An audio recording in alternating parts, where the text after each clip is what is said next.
Peter was sure of his faith as long as Jesus was doing what Peter wanted him or expected him to do.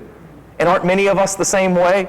We will follow Jesus anywhere as long as we're the ones who get to define anywhere.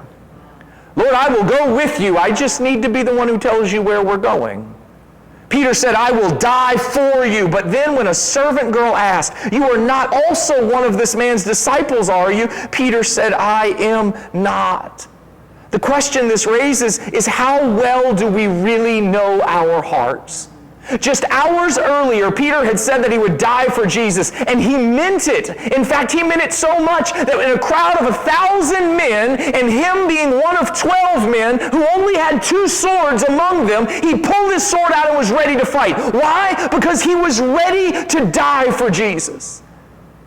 But now that Jesus isn't willing to fight for himself, now that Jesus isn't doing what Peter wanted him to do or what Peter expected him to do, when a young girl asked if he was a disciple, he denied it.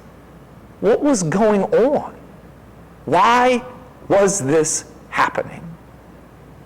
Jeremiah chapter 17 verse 9 says, the heart is deceitful above all things and desperately sick. Who can understand it? We are often told in this world that we live in to trust our hearts and to follow our hearts. But the scriptures tell us that our hearts are deceitful and desperately sick. So we see these ideas that are nowhere near each other. You know, I heard something just today where someone said, or it was written online somewhere, but someone said that we were born into love. Scripture says we're born into sin. This is our fundamental struggle, is that we believe that we are normally good, that we are good until sin taints us. And the reality is, sin tainted us before we were created because of what Adam and Eve did. So we're born into sin. We're not born into goodness and then it fades. We're born into sin and then it grows.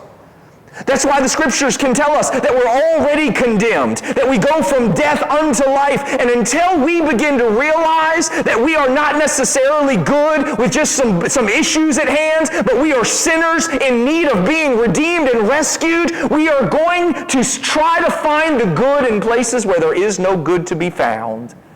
And so people say, follow your heart, when the scripture says, don't trust your heart at all.